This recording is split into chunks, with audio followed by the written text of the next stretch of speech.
En el nombre del Padre, y del Hijo, y del Espíritu Santo. Amén. ¿Quién como Dios? Nadie como Dios, querida familia misionera del amor de Dios. Tengan ustedes un bendecido día en el Señor. Hoy, martes 12 de septiembre del 2023, contemplamos el Evangelio según San Lucas capítulo 6, versículos del 12 al 19. Sucedió que por aquellos días se fue él al monte a orar, y se pasó la noche en oración a Dios.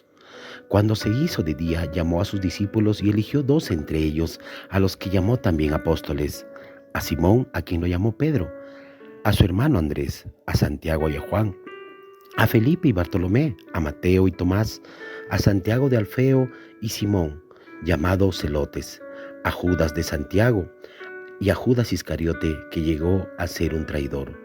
Bajando con ellos, se detuvo en un paraje llano. Había una gran multitud de discípulos suyos y una gran muchedumbre del pueblo, de toda Judea y de Jerusalén, y de la región costera de Tiro y Sidón, que habían venido para oírle y ser curados de sus enfermedades. Y los que eran molestados por el espíritu inmundos quedaban curados. Toda la gente procuraba tocarle, porque salía de él una fuerza que sanaba de todos. Palabra del Señor. Gloria a ti, Señor Jesús. Queridos hermanos, hoy contemplamos pues un día entero y común, ¿no?, de la vida de nuestro Señor Jesucristo. Y nos damos cuenta que esta vida de nuestro Señor Jesucristo estaba basada meramente en lo que era la oración y la acción. Es decir, hermanos, en predicar y curar. Si la vida del cristiano ha de imitar entonces a Jesús, si nosotros estamos decididos a imitar la vida de Jesús, no podemos entonces dejar de lado estas dos dimensiones o estas dos claras acciones de nuestro Señor. Amén, que es la de la oración y la acción. Pues todos los cristianos, tú y yo, los que consideramos seguir a Cristo, incluso aquellos que se han consagrado en una vida contemplativa, pues debemos de dedicar unos momentos siempre, hermanos, a la oración y también otros a la acción, aunque de alguna manera por ahí varíe el tiempo que dediquemos a cada una de ellas, pero debemos de acomodarnos, siempre darle un espacio dentro de nuestra jornada diaria. Amén. Los monjes y las monjas de clausura dedican bastante tiempo de su jornada también de trabajo, pero también lo hacen en oración. Y como contrapartida, los que somos quizás más laicos, más identificados, si deseamos imitar a nuestro Señor Jesús, no deberíamos entonces movernos en una acción desenfrenada, sin antes quizás ungirla con una oración. Amén. Donde San Jerónimo nos enseña y nos dice que aunque el apóstol nos mandó que oráramos siempre, conviene que destinemos unas horas destinadas a este ejercicio. Amén. Entonces hay que tener en cuenta algo de lo que nuestro Señor nos enseña en su vida diaria, en su vida cotidiana, que es la de predicar y curar, hermanos. Y esta es la actividad principal que debemos hacer tú y yo a imitación de nuestro Señor Jesús.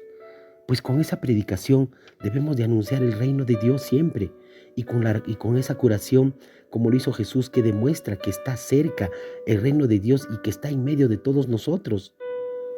Y esto lo hacía, hermanos, si nos damos cuenta durante todo el Evangelio, todos los Evangelios, vemos cómo es que Jesús actúa con autoridad. Tal es así que la gente sentía, pues, que si lo tocaban salía fuerza extraordinaria de él, de la persona divina de nuestro Señor, que permitía automáticamente esa sanación. Pero estas dos acciones, hermanos, estuvieron siempre presididas ¿de qué? Definitivamente de jornadas de oración. ¿Tú y yo hacemos eso? Quizás no, hermanos. Quizás tomamos unos 2, 3 minutos o 5 minutos de oración y después nos cansamos. No acostumbramos en nuestra vida cotidiana, así como lo hacemos en el día a día, en el trabajo, en las cosas de casa, en nuestras quehaceres y nuestras responsabilidades. No tomamos también como algo, como una jornada más, la oración. Hay veces en las que muchas veces he rezado antes de tomar ciertas decisiones, hermanos, que verdaderamente importaban. Y solo para darme cuenta después que han estado mal, y que muchas veces esas decisiones que he optado me salieron por lo contrario, el tiro me salió por la culata. Y quizás de alguna manera me ha cuestionado y me he preguntado si en ese momento tomé decisiones pues correctamente.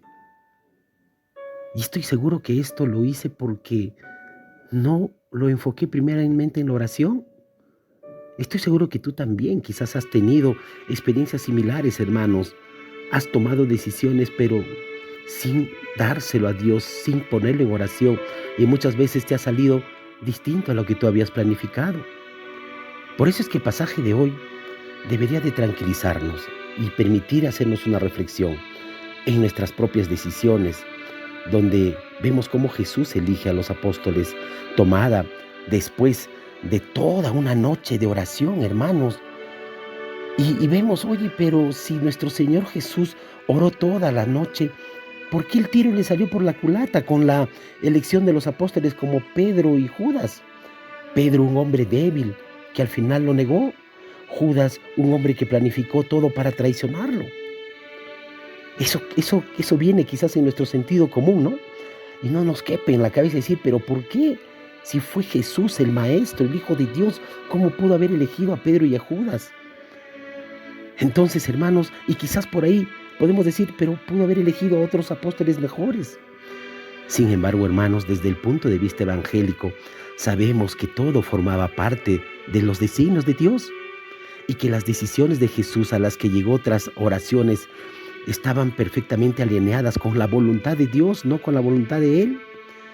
Esto, hermanos, este hecho debe de consolarnos. ¿Y saben por qué?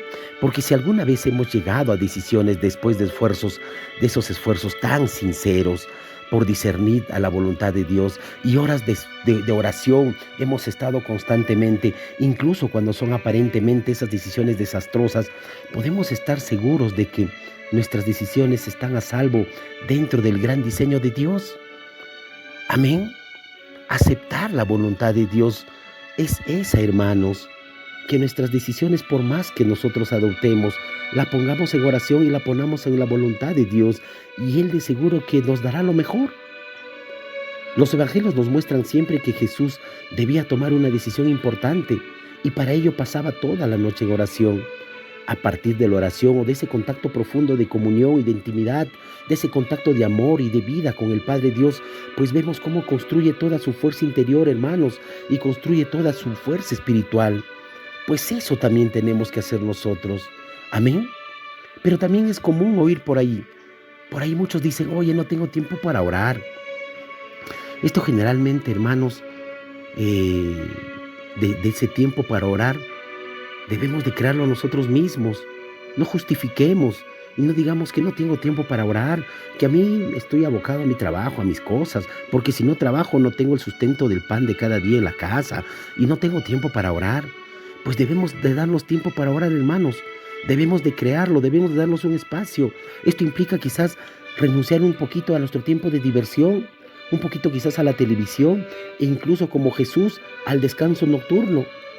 Solamente el cristiano que ora todos los días verá cambios en su vida, pues la oración es el elemento que permite que la gracia de Dios se convierta verdaderamente en vida, en verdadera vida. Amén.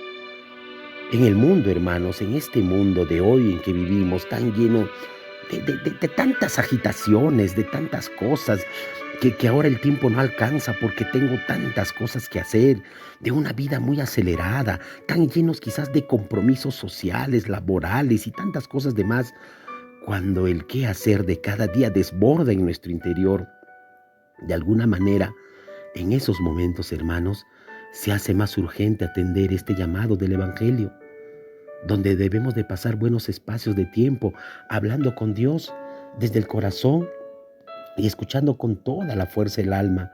Es necesario, hermanos, darnos un tiempo a esto porque el mundo, en este mundo acelerado, pues nos imponen muchas lógicas.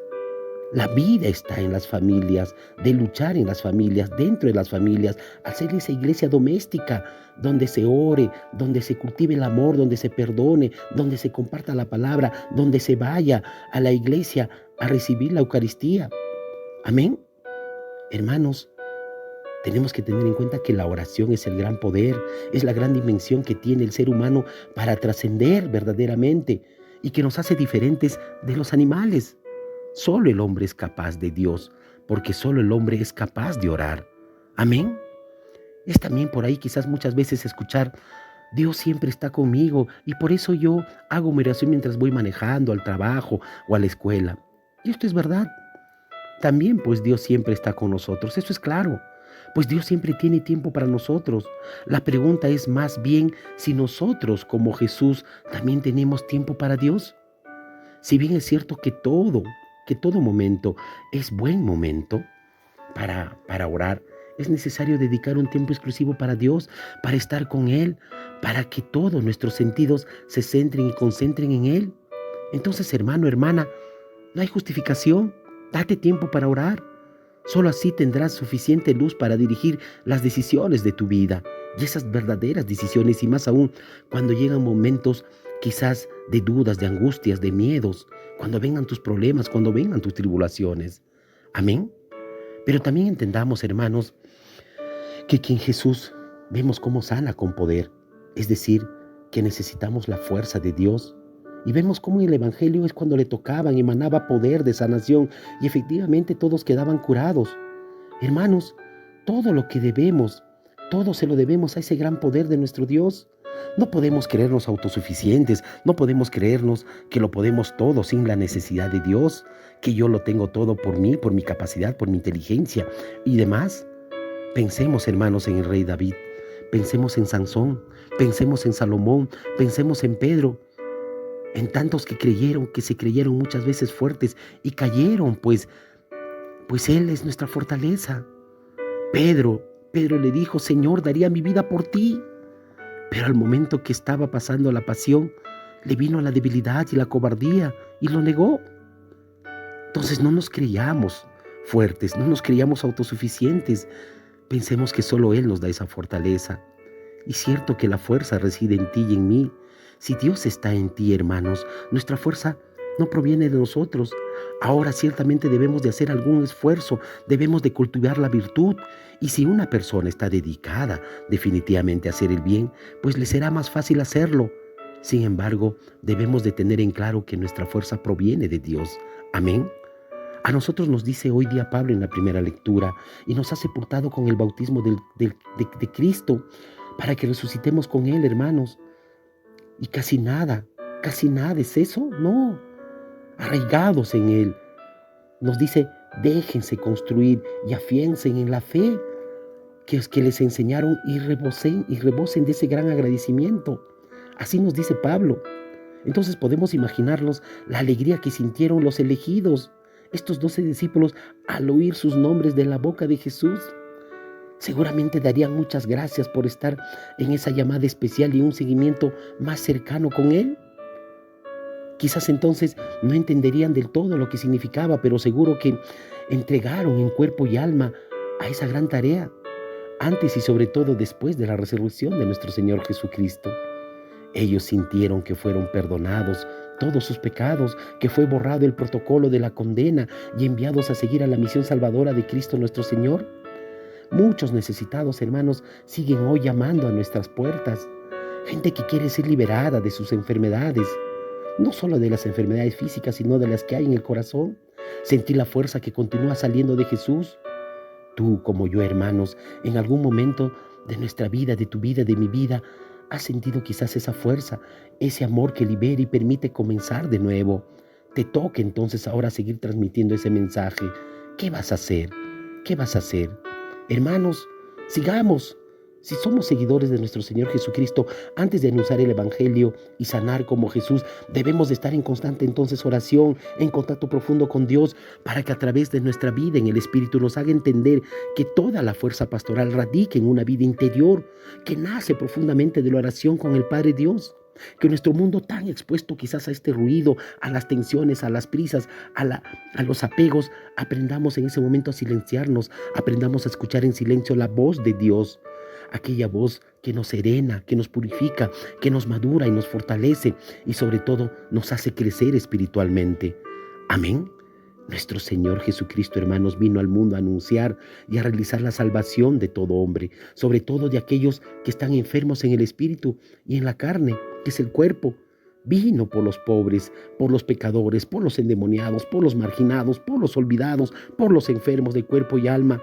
De esta manera se revela como el gran médico, hermanos, pero ese médico que salva almas y también médico de cuerpos. Es un buen samaritano. Entonces, hagamos y tomemos como ejemplo y seamos verdaderos seguidores del Señor. Amén. Señor, dame lo que me pides y pídeme lo que quieras. Amén.